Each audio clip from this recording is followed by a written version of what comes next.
All right, Thrive Global Summit. I want to welcome Willie and Korie Robertson. And the minute you all jumped in with us, I thought, oh, good, I love these people. I've been with them before, and I get to hang out with them some. So thanks so much for joining us. Glad to have you. We're so happy to be here. That's right. Hey, and I got a little advance notice on a new look here. Matter of fact, I got it from my daughters who wanted to say hi. Hey, guys. Hey, world. This is Leslie and Christy Johnston, our twins. Yes, and we heard it was a very eventful week in your home. Yes. We're not sure how you got a contraband quarantine haircut, but it looks looking good. It looks good. Hey, we got a picture. Here we go. And full disclosure, we're at a dinner table 2 nights ago. This picture's going around, and my daughter Leslie says this. I said, now I see why she married him. We're just kidding. We're just kidding. It looks great. Yes, so great. Oh, that's awesome. Yes, it was a big surprise. He did not even, had no idea. He actually walked past me at a restaurant, and I didn't recognize him at all. Like, it totally shocked me. Our kids have never seen him like this. I mean, they don't remember him like this at all. But I feel like I have my man back. This is who I married. That is awesome. Welcome back. So, hey, thanks, you guys. Love you. So, hey, we're glad you're here. By the way, speaking of this, how did you guys meet? How did this whole thing start up? We actually met in 4th grade at a summer camp. And I remember I looked across the way and saw this cute boy with cute dimples. And he asked me on the moonlight hike, and I said yes. And the rest is history. She's been chasing me ever since. So There you go. No kidding. And you have a story, I think, about meeting his family, which would have been interesting for the first time. Yeah, so 5th grade, I went to his family's house, and I remember I was so excited because I had met him at summer camp, and so we got invited down there for this big fish fry that they were having.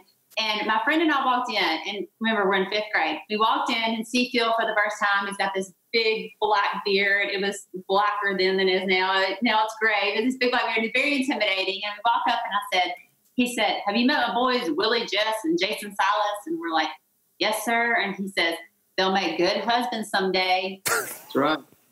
And I was like, we're in 5th grade, but okay. You can't start too soon. He was pitching his boys. He said they're good hunters, they're good fishermen, they're going to be good providers. It worked. So. You know what?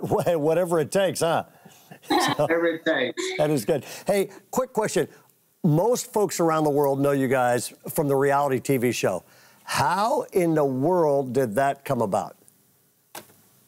Well, we had a show about hunting on the Outdoor Channel. A producer saw it in Los Angeles, sent me an email to the general information box at Duck Commander, said, I think you guys have a big show. I called him up, and again, the rest is history. We ended up doing 130 episodes of Duck Dynasty, and yeah, it was quite a ride, but wasn't expected that it would be that big or get that much play, but we're glad it did. It's been great. Yeah, no kidding. I gotta say, I actually was probably the one in the family that believed in it from the beginning the most, because Willie was like, he grew up like that, so he didn't realize just how weird his family is or was. And so whenever they came to us about it, they were like, why would people watch us? And I was like, y'all are weird. Like this, I think it'll work. Did you ever think it would blow up like it blew up? No. I didn't. I remember when it first came out, I was like, are people actually going to watch this? And then it just started getting bigger and bigger. And, it was, no, I don't think either one of us ever thought, our family ever thought that, because you never know. I mean, in fact, every season we didn't know that may be the last season, it may be over. And so everybody was like, you better enjoy it while you can. And it actually lasted for years. And so, no clue. Yeah, no kidding. Was there a moment where you realized, oh, this is a big deal? Yeah, for me, it happened. I went to the local grocery store, and I had probably 4 or 5 people ask me for a photo, and I thought that was so strange. And so I drove back to the warehouse, and which is funny. Back in the day, Jason and Si were standing outside the warehouse, just standing there fixing to leave for work. And I pulled up and I said, boys, our lives ain't going to ever be the same again. And that turned out to be the case for sure. I just remember people showing up at our warehouse. Like, we didn't have a store. I mean, we shipped to Walmart and Bass Pro and all that. We didn't sell things just directly. We didn't have a store. We just had a warehouse where we all worked out of. And people just started showing up. I mean, it was like, if you build it, they will come. It was just like, all of a sudden, our parking lot was full of cars from like all over the country. I felt terrible for our neighbors because people like parking in their yard. We had to like buy up all the houses around us because it was just insane all of a sudden. Yeah. Yep. Now, at any point were you going, I'm worried about what this might do to my family? And what did you do about that? Oh, yeah, for sure. Yeah, we had a lot of conversations before the show, during the show, just making sure that we all stay grounded. And it helped that we were all in the same town, same school. I mean, so it wasn't like we had to move off. But, yeah, we certainly as a family talked about that, was aware that it could happen. Yeah, I remember early on having, the whole thing together. And really, we just had a time of prayer and just talking about it. And we all agreed. We were like, God, if this is not your will, if this is not helping your kingdom, if this is not good for our family, then take it away from us. Just don't let it be. And so that was really the mindset we went into it. And we actually came up with a family motto, a family like phrase that we were like, okay, we need a family phrase. If this is like, if someone's getting the big head or someone like, this is like changing them, like we can say it. And Si says, remember the Alamo. And we were like, what does that have to do with something? But okay. So our phrase was remember the Alamo. And we got like these little like refrigerator magnets that Al and Lisa bought for all of us. So it would just remind us of like, okay, remember what's really important. Remember that what this is about. It's not about us. It's about pointing people to God. And so, yeah, that was just a little quirky family reminder. Yeah, it came up a few times you'd hear remember the Alamo. Yeah, we needed it sometimes. Yeah, no kidding. I want to talk about family for a couple minutes. You guys have majored in that. And Korie, I've said this before, so I'm not just saying this because we got a ton of people watching this. Your book, Strong and Kind, is the single best book I have ever read. I have recommended it on building values into your own kids. And we have, there are 250,000 people watching this, and a ton of them are parents. And so I just want to unpack that with both of you a little bit. You put a chapter in there called Make Sure You Run the Show. Okay? And I think there was an issue with Sadie at the movies. Yeah.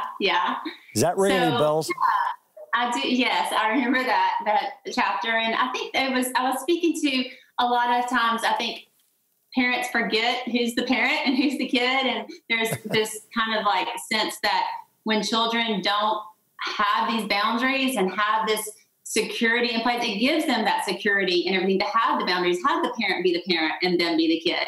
Yep. And whenever you don't act that way, it really creates confusion. And yeah, there was a story I put in there about Sadie. We went to see that movie Spirits, where the horse is kind of like this untamed horse. And I remember we'd gotten there that day and Sadie had forgotten something that she needed. And she was like, just throwing a little temper tantrum, just full on. She's going to throw a fit until I go get whatever it was she needed. And I was like, we're not going to get it. You're going to be fine. I'm the parent.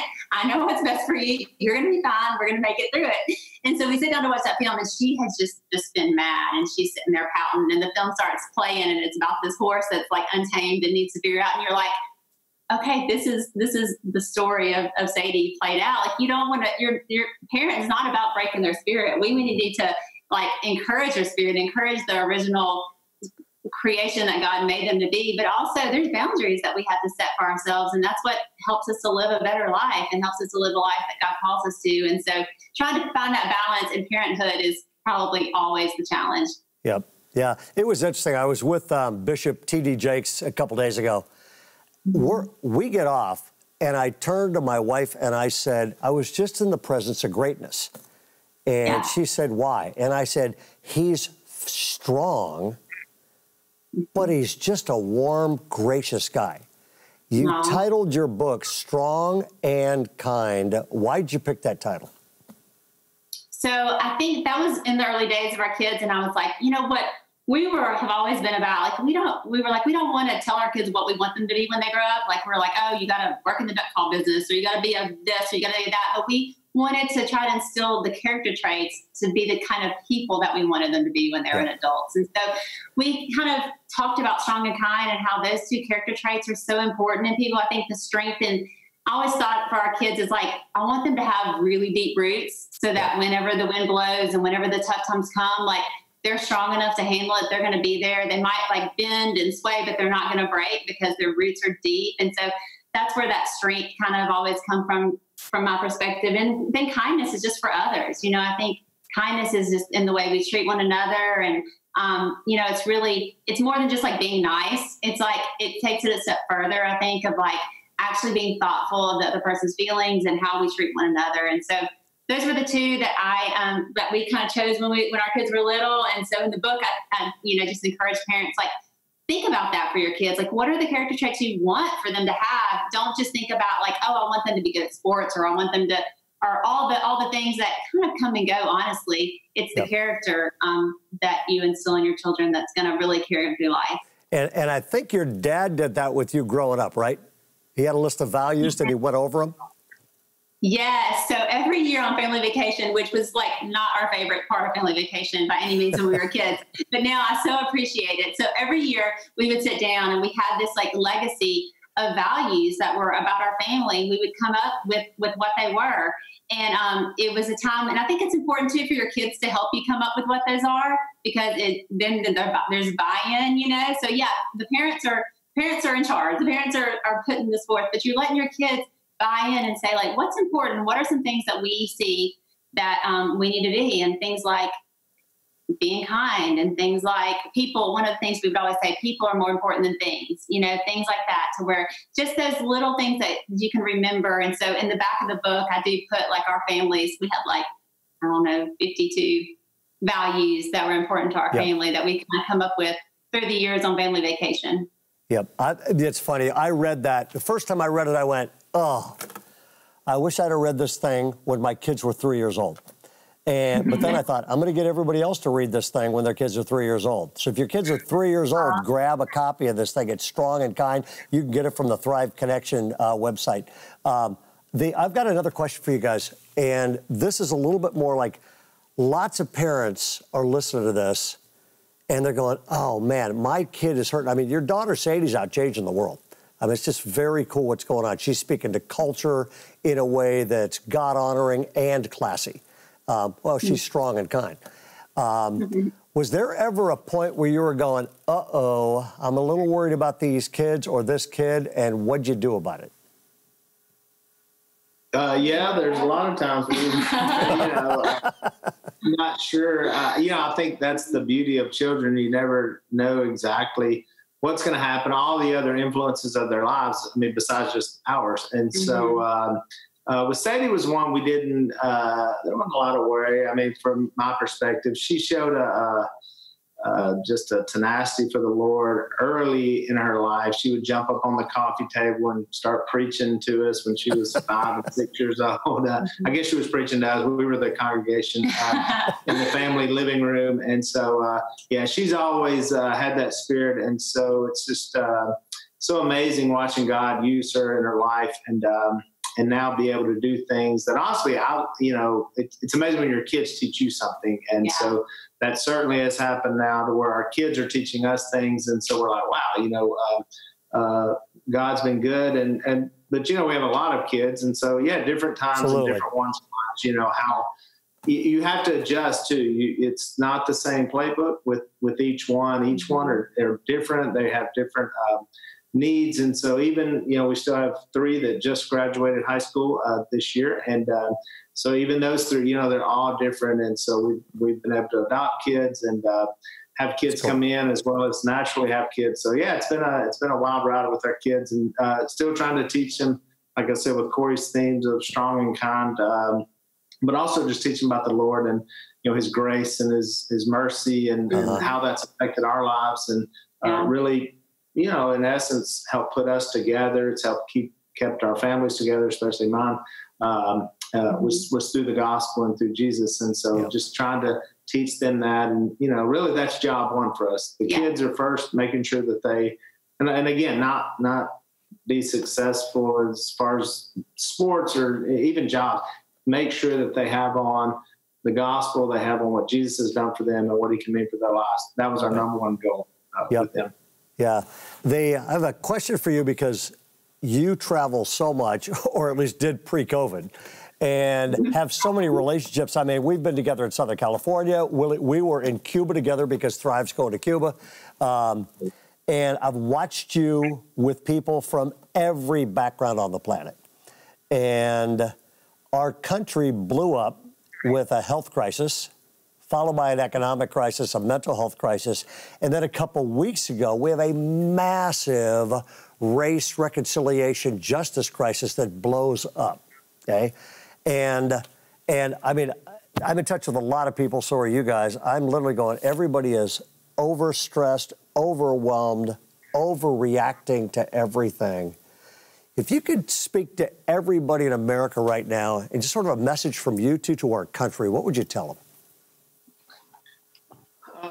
Well, again, I'll refer back to Jesus and his mercy. A lot of the things that we're dealing with now are certainly some of the same things that we're dealing with 2,000 years ago.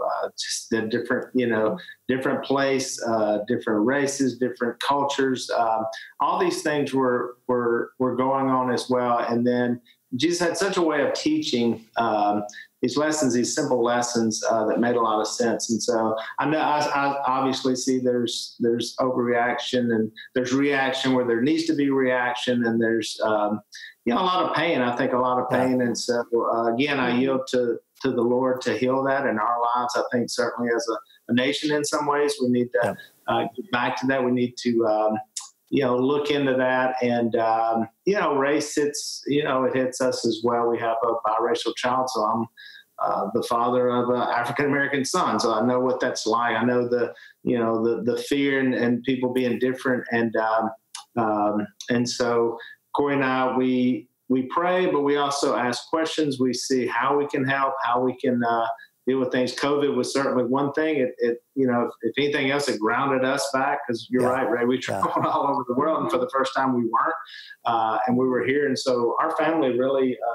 thrived in this time, just coming together. Our kids just talked about, we had church on Sunday just with us, and I think it helped us prepare for this moment now to answer a lot of these questions and all this anger we see, and the things that are going on in our nation. And we'll keep yielding to the Lord. We'll keep asking for his guidance. We'll keep praying. Whether people want the prayers or not, we will keep doing that, and keep trying to speak that into people, living it out in our own lives as much as we can to show grace and mercy to people, to break down barriers. And but a lot of big problems, and hopefully the church can stand up and be there as a witness and a guide, and people like T.D. Jakes. I mean, people, I'm sure, like you're talking to, can help have some answers to that, and then we'll just see. I mean, time's going to heal.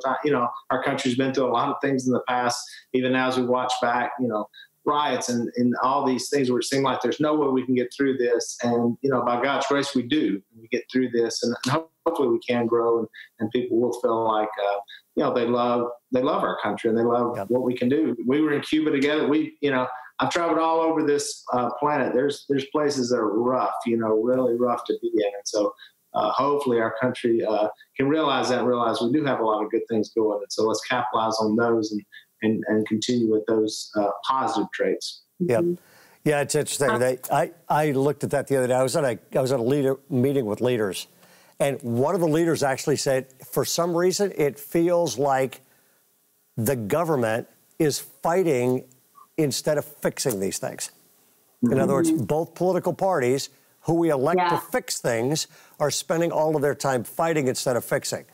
So if you're in politics watching this, would you please just drop some of this stuff and try to come together? We have some serious problems, and we need serious people to solve them. And it just feels like, and that's when that triggered part of this conference, which is somebody followed that by saying, it's time for the church to step up. It's time for Christians to speak up. It's time for people that have a Bible that isn't even one chapter old when it says all people are created in the image of God. Those people need to speak up and get in the game. So yeah, that's good. Which is where you've already. So. It probably exposed, politicians who tend, sometimes they just tend to say what they think they're supposed to say and how they're supposed to go along with things, even in the COVID, to where then it's like, well, really, what do you think? Where are you at on this? And I think some of them are looking around and go, where are we supposed to be on that? What are we supposed to say? Whenever you should just be authentic and say, this is what, when I see this on TV, when I see this happening, it horrifies me, but even since then, there's several things that horrify me, and I'm going, what are we doing? We just can't play that out and just go out and, use all these earthly human emotions of anger, and, it's not going to solve anything. And so hopefully our politicians do really take a close look at themselves and say, hey, who are we? Where are we going forward? And how can we help this, and not try to do some political spin on it and try to save face or whatever, because I think that's gonna come out. It's been coming out for sure. Mm-hmm. That's exactly. I was thinking about a lot of this conversation lately is about listening to one another, and how it does feel like as a country we've come to this point of where we haven't been listening to each other. We're not having real authentic conversations. We're saying what we think and the other side saying what they think. And then we're drawing lines of just we can't even, it's this whole in social media, you just only follow who I agree with, only watch the news channel that I agree with, and we've created this division where nobody really is listening to one another. And I think that this is where a lot of people are saying we need to have some real conversations and really listen to each other and hear what we have to say. And to your point as well, beyond listening to one another, we need to listen to God's word, listen to the truth, and go back to okay, where is there truth, and what do we need to know, and how do we need to be as a people? And I think part of that comes with actually stopping the blame or the this or the that, and actually sitting down and listening and really hearing what each other has to say. Well, Ray, I had this thought the other day that, where the Bible tells us to be the aroma of Christ, because that's a sense that we have, because I think we're missing two right now, because we're not sure if we can believe what we see. We're not sure if we can believe what we hear. And so we've lost two of our senses we're not sure about. And so maybe just that aroma, maybe that other sense where people can sense that, hey, man, you have the aroma of Christ, because right now, I feel like you're so untrusting. You don't know. It's I saw this, but is that true? And I'm hearing this for sure. And so use that sense of being the aroma of Christ. Yep.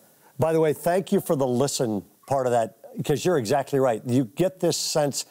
There are some people that are going, where's the crowd going? And I run to the front and try to look like the leader, as opposed to people just going, hey, wait, calm down and listen to God, and maybe it's time to listen. And it's funny, if you look like I look, okay, we have a very multicultural church in California. We have the most diverse at the top pastoral staff at a senior pastor level of any church I'm aware of in the country. And so the conversations we're having about this, and folks that look like me, I've had them get upset and say, I don't like this, I don't like this. I'm going, wait, just shut up and listen.